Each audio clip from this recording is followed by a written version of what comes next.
marka koobaad horta waxaan idin leeyahay dhammaantiin salaamu calaykum waraxmatullaahi wabarakaatu aad baan idiin salaamayaa caawo ay tahay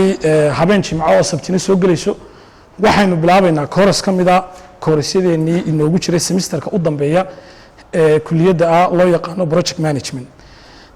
kooraskani waa kooras aan isleeyahay muhiimad gaara ayuu ugu fadhiyaa dhammaan ardayda iyo bulshadaba sidaa awgeed baan muxuu ahaaye aynu go'aansanay in inagoo dhinacna xiisadeennii ka wadano oo ka dhiganayna dhinaca kalena in ciddii inaga faa'iidaysanaysay walaalaheena soomaaliyada aynu uga faa'iideyno hadhow toole inagu markaynu xiisada ka baxno iyaguna ay dib u daawan doonaan insha allahu tacaala kooraska magaciisa horaad u hayseen waxa loo yaqaanaa waa project leadership waxa uu ka sheekaynayaa waa mashaariicda iyo hogaaminta magaca kooraska iyo waxa uu ka hadlayaa waxa weeyaan waa leadershipku marka laga yimaadaba kuliyaddan wuxuu muhiimad weyn ugu fadhiyaa dhammaan nolosha oo dhan waayo qof walba oo adduunyada ku nool ama ummad waliba oo meel ku wada nooli kama maaranto in ay samaystaan hoggaan iyo leadership xataa nebigu calayhi salaatu wasalaam waxa uu ku amray ummadda muslimiinta ah waxa uu yidhi haddii 3 qof aad tihiin oo aad safar u baxdaan waa inaad samaysataan qof hogaamiye ama leader idina marka xagga islaamka haddii la eegana leaderku ama hogaamiyuhu muhiimad weyn buu ugu taagan yahay cilmigani markaa maadaama inta ugu badan uu ku qoran yahay luqadda ingiliishka waxaynu isku dayaynaa inaynu cilmigiina soo qaadanno laakiin tusaalayaasha aan isticmaalaynay ay noqdaan kuwo aynu ka keennay siiradii nebiga calayhi salaatu wasalaam iyo taariikhdii islaamka waayo markaan cilmigii markaa halkaasi xiisadeennu 2 arrimoodba faa'iido way ku yeelan doontaa mid waxa weeyaan inaynu cilmigii cilmi ahaan aynu u qaadanno midda labaadna waxay noqon doontaa waxa weeyaan in taariikhihii iyo siiradii nebiga calayhi salaatu wasalaam aynu tusaalayaal aynu ka soo qaadanno marka waxaan filayaa dhabal faa'iido 2 faa'iido isku jirta insha allah inaad ka qaadan doontaan waayahay waxa ka bilaabayaa chapterka koobaad as introduction ahaan oo kale weeyaan waa hordhac wuxuu ka sheekaynayaa leadershipka waxa uu yahay su'aalaha ugu muhiimsan ee la iska weydiiyo leadershipka ayaynu ku qaadan doonaa insha allah marka qodobka ugu horeeya waxaynu ka bilaabi doonaa waa definitionka horta maxaa loo yaqaanaa leadership what is the leadership in isweydiinina leadershipku marka la qeexayo waxa lagu qeexaa waan baaray wuxuu leeyahay in ka badan 200 oo qeexitaan marka de inooma saamaxaysa waxa laga yaabaa xiisadeena dhanba haddaynu leadershipku kaliya ta qeexa aynu isniraahno inuu semesterka dhamma inaga dhaco laakiin waxaynu samayn doonaa waxaan ka soo qaatay ka ugu kooban uguna fahanka badan leh markaan 200 ee definition aan eegay leadership ama hogaamiye ama hogaamin waxa lagu qeexaa inay tahay waa ability to move people towards a goal waa awoodda loogu kaxeeyo ama loogu dhaqaajiyo dadka goolka ama hadafka ay leeyihiin halka haddaba definitionka markaynu imika eegno waa wax yar iska fuudo hadlayna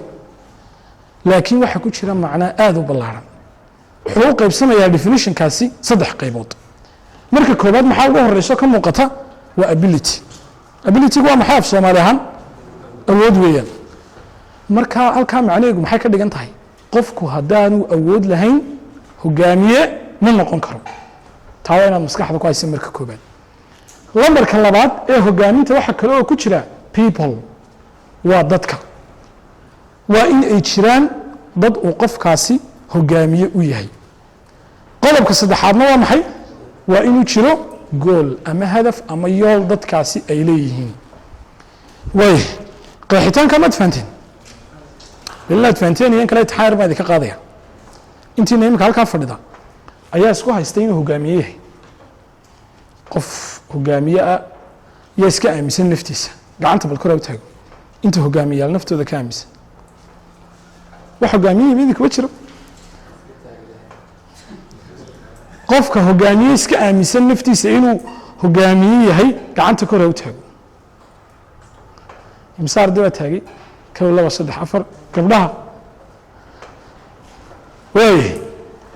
marka macnaheedu waxa ka dhigan tahay intiina kale wax hogaamiyaal idinkuma jiraan Soomaaliya idinku flowers baatiin dad la hogaamiyo okay shanta arday haddaba gacanta taagtay waxaan uga baahanahay inay qalin iyo warqad ay la soo baxaan kadibna ay noogu qoraan magacyada dadka ay hogaamiyaan inoo qora waay intaas aynu ka sugaynaa waay halkaa haddaba maxaa kaaga cad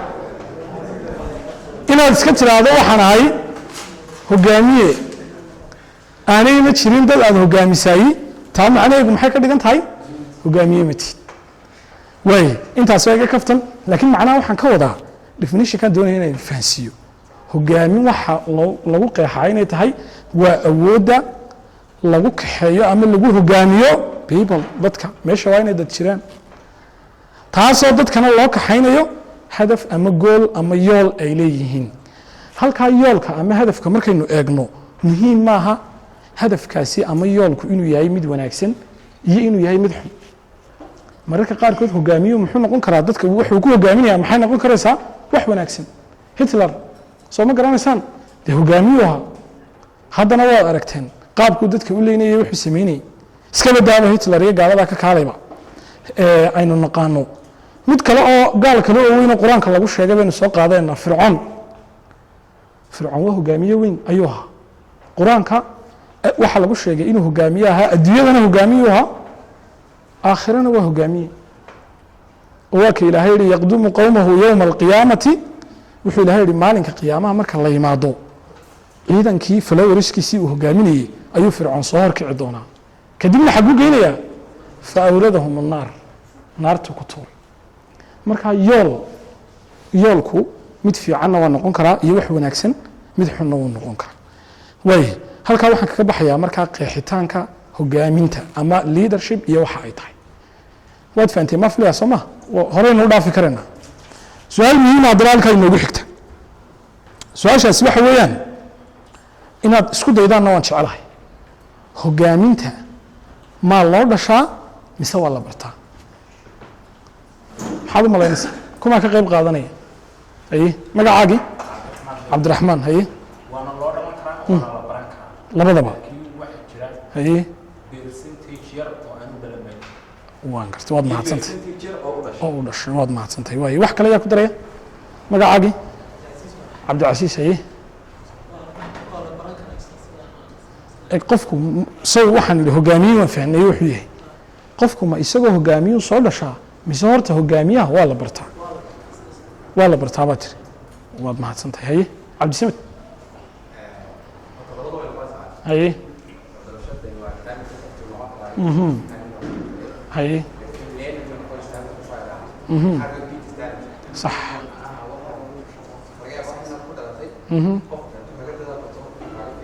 inuu kaaga fiicnaado adigii very good waad mahadsantahay yaa kale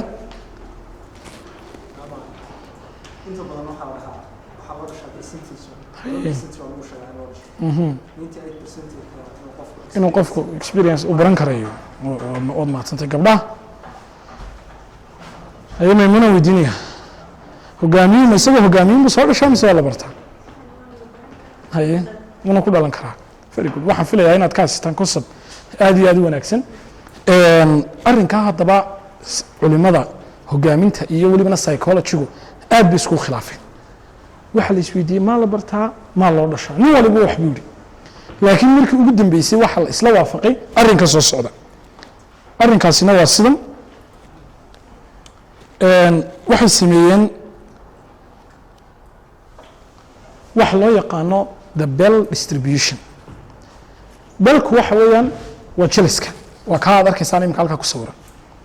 u fiirsa sawirkaasi uu sawiran yahay imika halkaa yare soke maxaa ku sawiran xariijin yaroo kooban xagga shana maxaa ku sawiran xariijin yaroo kooban macnaha waxay ka dhigan tahay waxaa jira boqolkiiba 1 ilaa boqolkiiba 2 dadka ka mid ah oo ku dhashay iyagoo hogaamiyeyaala markuu ku dhashuuba hogaamiyahaba dhinaca kalena maxaa jira boqolkiiba 1 ilaa boqolkiiba 2 weligood haddii si kasta leadership loogu akhriyo 100 xiisadood loo dhigo intaasoo tababar la siiyo weligii aan hogaamiye noqonin intaa markaan iska tuurno maxaa soo harhaya markaynu boqolkiiba 2 kalena aynu tuurno maxaa soo harhaya boqolkiiba waxaa soo harhaya 96 waa taa haddaba halkaa ku sawiranay weyn macnaheedu markaa intaasi waxay ka dhigan tahay bell distributionku wuxuu sheegayaa marka la iska tuuro 4 percentage macnaha boqolkiiba 2 ku dhashay iyo boqolkiiba 2 bartay marka laga tuuro boqolkiiba 96 kale ee soo haray way baran karaan marka insha Allah waxaan rajeynayaa intii iminka glass ka fadhida kullay ma arkaya wax ku dhashay hogaaminta laakiin inaad barataan ma idin rajeynaya insha Allah hadii Ilaahay gaarsiiyo way tusaalayaal bayna hadaba arrinka aynu ka soo qaadayna kooban wanigii isniri cilmigana inaynu qaadano tusaalayaalna aynu ku soo darno dadka u dhashay hogaaminta haddaynu ku noqono taariikhdii islaamka waxa ka mid ah saxaabigii la oran jiray Amr ibn al-As radiyallahu anhu Amr ibn al-As isagoo soo islaamay oo 5 bilood oo kaliya islaam ahaa ayuu nabiga kaleey salaatu wasalaam hadana dagaalada hogaamiye uga dhigi jiray walibana ghazawaadkiisa qaar ka mid ah iyo dagaaladii nabigu u diray waxa la socday oo ciidankiisa ka mid ahaa Abu Bakar iyo Umar sababta maxaa keenaya goorma bartay hogaaminta uu ku dhashay ayay ka dhigan tahay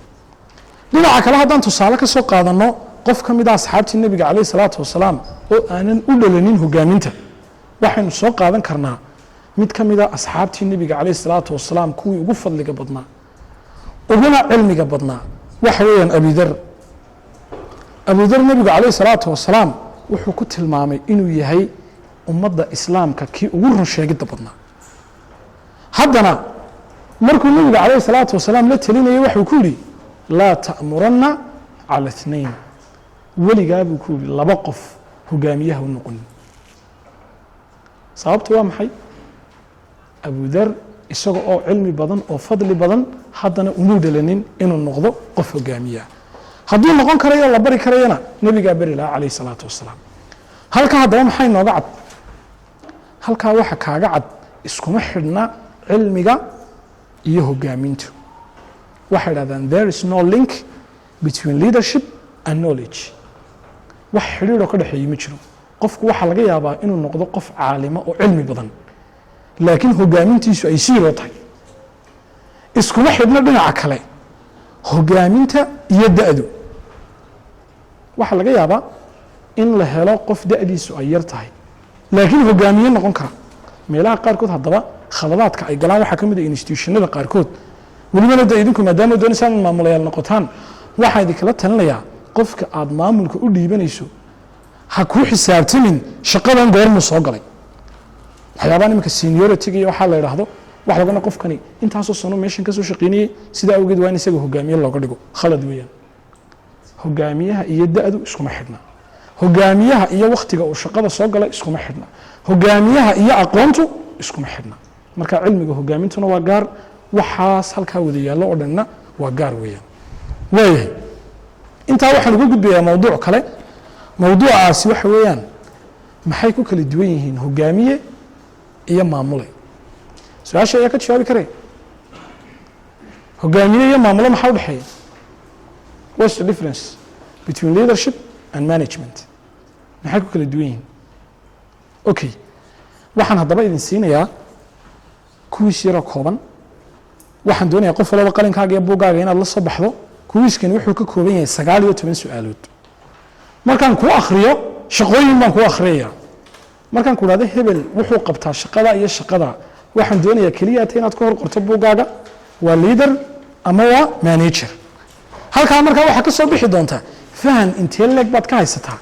leadershipka iyo managementiga marka qof walba buugaaga qalinkaaga soo qaado kadibna qor waxyaabaha soo socda way diyaar mitin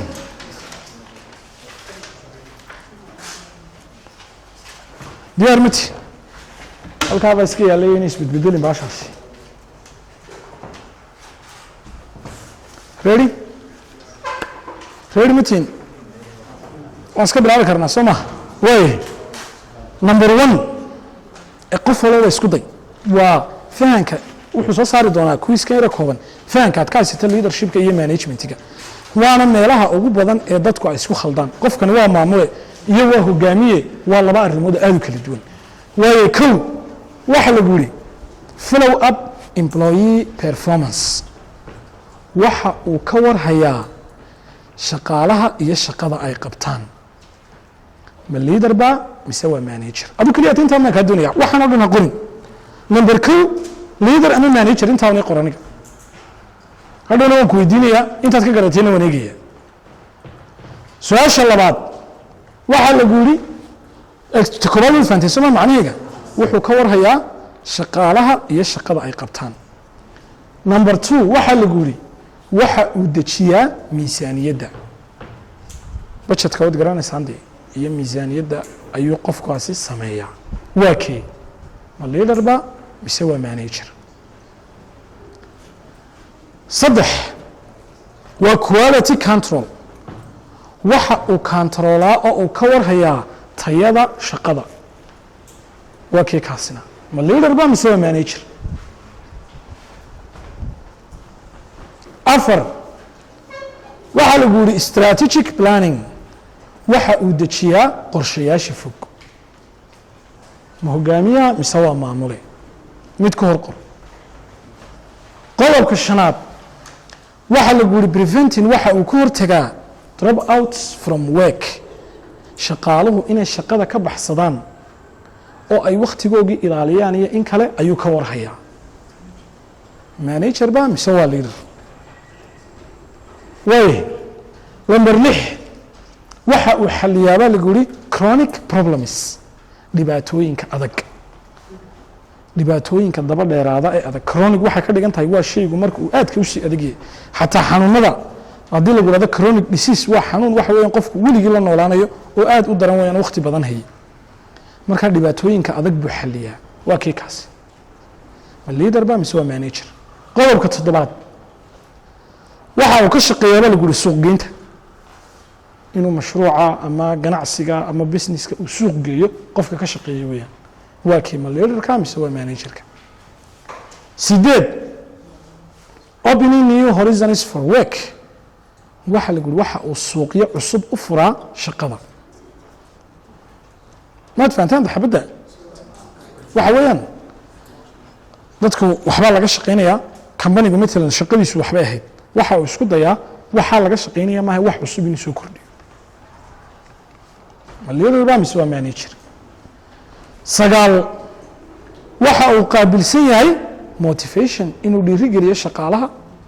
meesha ka shaqeynaya waa dhiirigeliye waa kii kaasi lambarka 10aad waxa uu ka warhayaa qorshaha ka socda meesha ama macnaha qorshaha uu mashruucu ku shaqeynayo qofka ka warhayo weeyaan kaasina waa kii waayahay intaad ka dhamaateen soo maha waan ka socon karnaa lambar 10 waxuu qaabilsan yahay qorsheynta lambar 3na waxa weeyaan waxa uu ilaaliyaa tayada shaqada waa quality control 8na waxa weeyaan waxa uu isku dayaa inuu soo kordhiyo shaqo cusub oo shaqadaa markaa socota aanan ahayn okay ka soco haddaba 11 wuxuu follow up ku sameeyaa uu ka warhayaa customer satisfaction in dadka customerkii ay ku qanacsan yihiin khidmadda la siinayo ayuu ka warhayaa waa kii kaasi ma leader ba mise waa manager qodobka 12aad wuxuu ka warhayaa employee satisfaction dadka meesha ka shaqeynayay shaqada ma ku qanacsan yihiin mise kuma qanacsana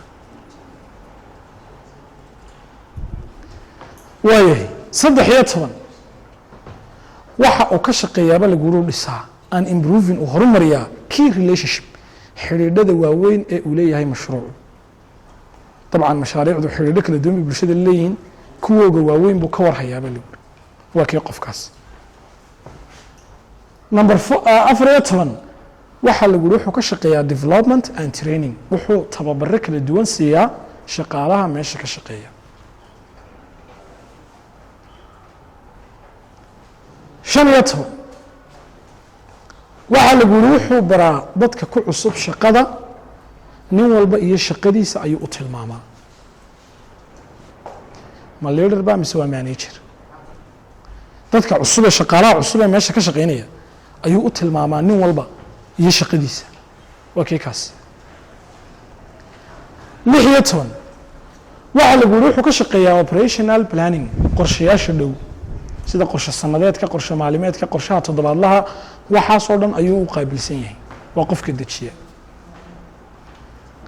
17 waxa lagu yiri wuxuu ku dadaalaa inuu kor u qaado faa'iidada ka soo baxaysa mashruuca. ninka ku dadaalaya in faa'iido badan la helayo waa kee? ma leaderka mise waa managerka iyo shaqadiisa tahay. 18 waxa uu ku dadaalaa inuu horumariyo technology-ga la isticmaalayo shaqada dhexdeeda. haddii computer la isticmaalayo wuxuu isku dayaa inuu tayadooda kor u qaado. haddii kamarada wax lagu duubayo wuxuu isku dayaa inuu kamaradaha tayadooda kor u qaado. wax walba oo technology oo la isticmaalayo waxa uu isku dayaa inuu tayadooda uu kor u qaado oo horumariyo. ugu dambeyntii waxa uu xaliyaa dhibaatooyinka ka dhex dhaca shaqaalaha dhexdiisa. dadka meesha ka shaqeynaya khilaafaadka iyo dhibaatooyinka soo kala dhex gala ayuu xaliyaa. waa la wada fahmay soo ma inta? okay, haddaba qof iyo laba waxaan u baahanay ka jawaabaa intaas 19 sifo. imse sifaad leaderka siisan, imsaase managerka siisan. horta si guud ahaaneed shaqooyinka xagga ku qoran ma kuwii leaderka mise waa kuwii managerka mise waa isku dhex jiraan? keebaa badan baad u malaynaysaa? managerka badan. waa saxsantiin. waayo imse haddaba khaliif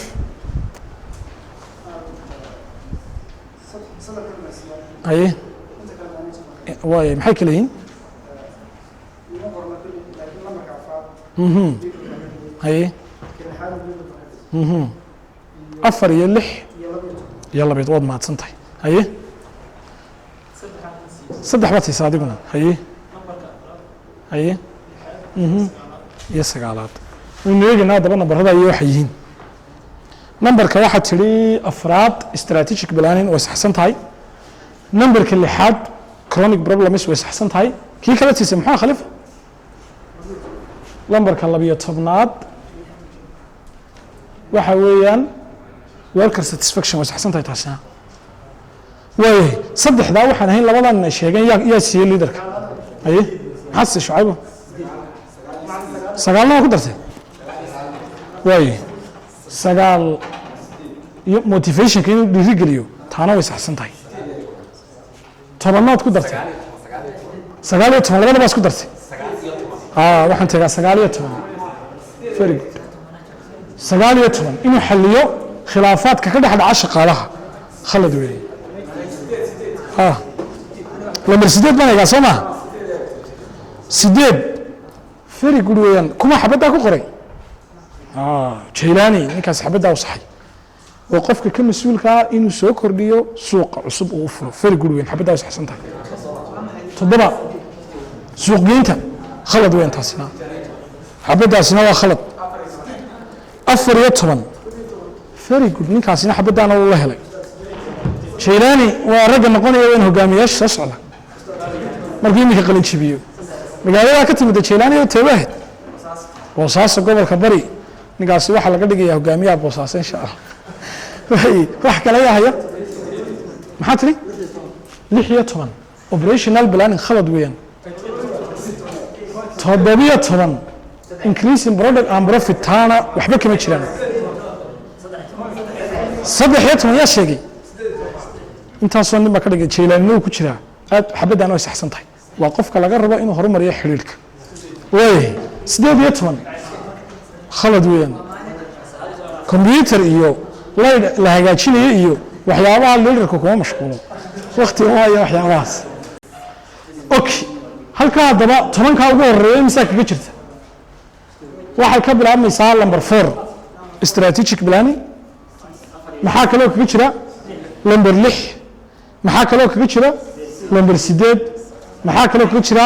9. xabad waxaa jirta qofna una sheegin number 10.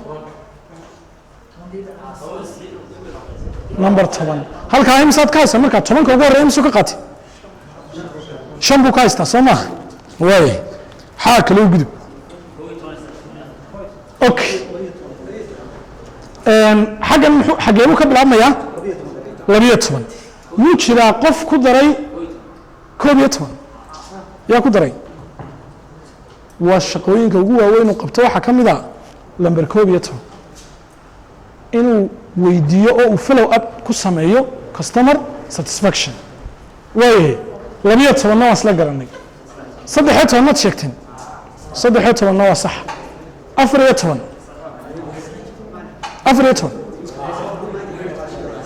14 ma leader baa ka dhigtay mise manager haye leader bay sax ku tahay waa in uu u qabto shaqaalaha meesha ka shaqeeya tababaro ay naftooda ku horumarinayaan leaderka weeyaan waayahay lambar 15 waa manager 16 iska soo dhaaf waxaa kuu soo gelaya lambar 17 maya taa lafteedu waa khalad halkaasay ku dhammaanaysaa lambar 14 bay ku dhantay marka waa imse sifa halkan inoogu qoran 8 baa inoogu qoran halkan haddaba imika waxaynu bilaabaynaa cashir aad u muhiima imika intaa mar haddaad fahanteen assignment ka yar kooban kan soo socdo si yara fudud bay fahmaysaan wuxuu sheegayaa kani waxa weeyaan waa shaqooyinka looga baahan yahay inuu qabto qofka hogaamiyahay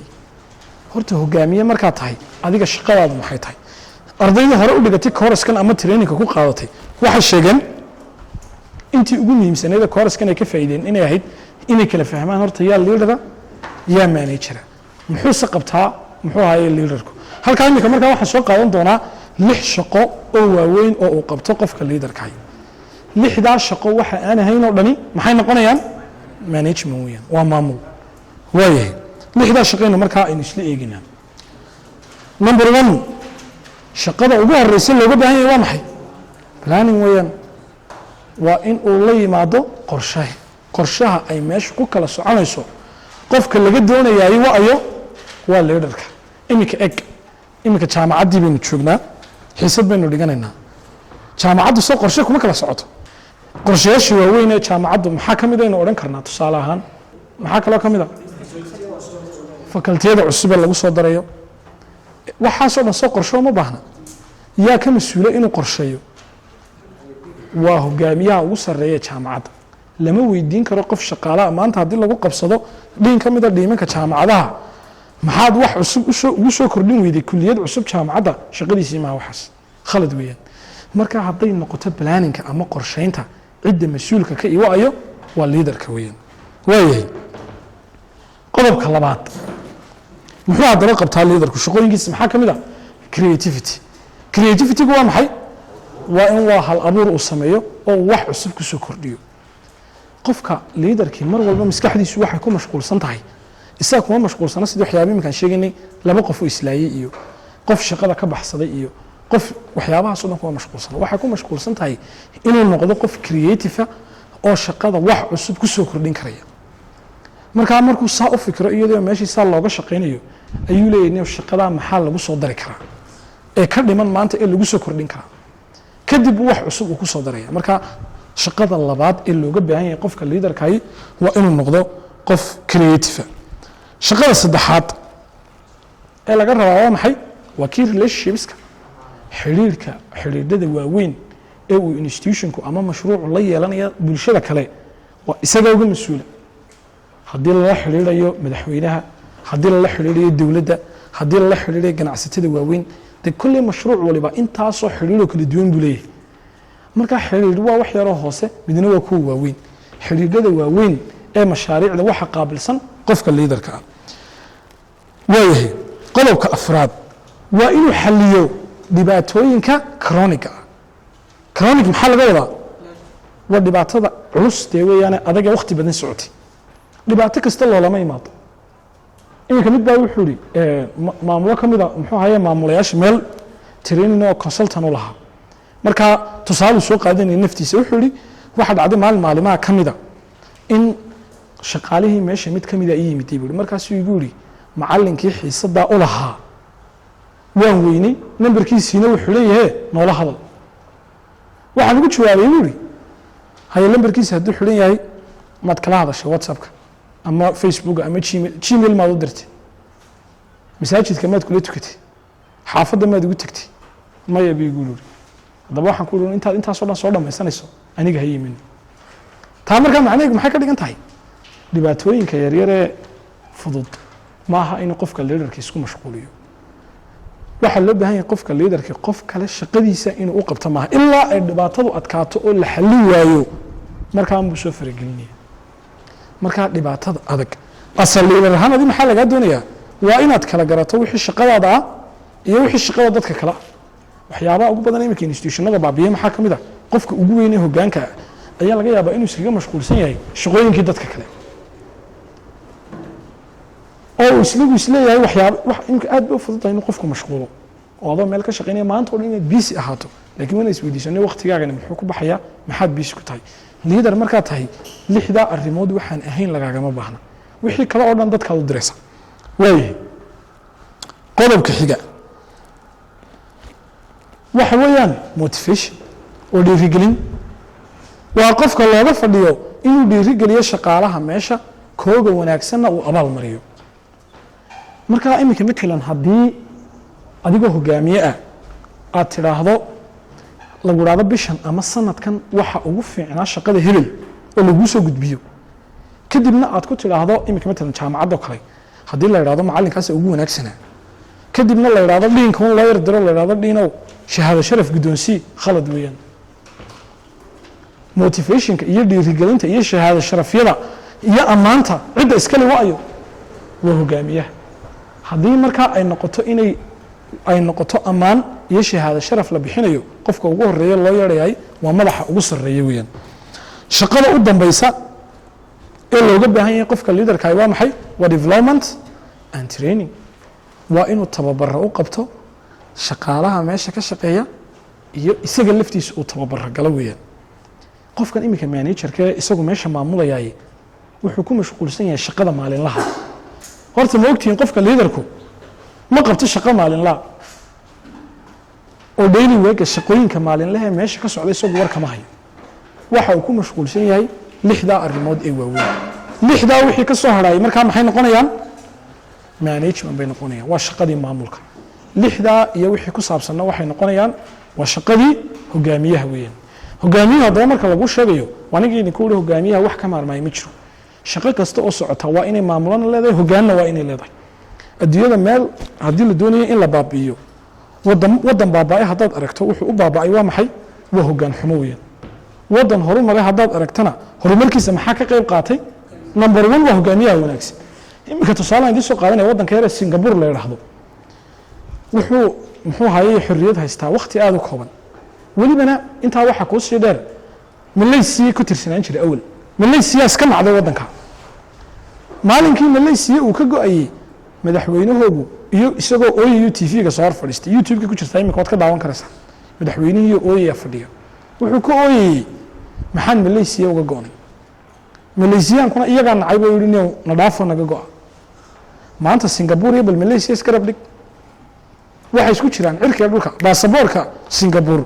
xataa wuxuu dhaafay kuwii maraykanka iyo yurub number one buu adduunyada kaga jira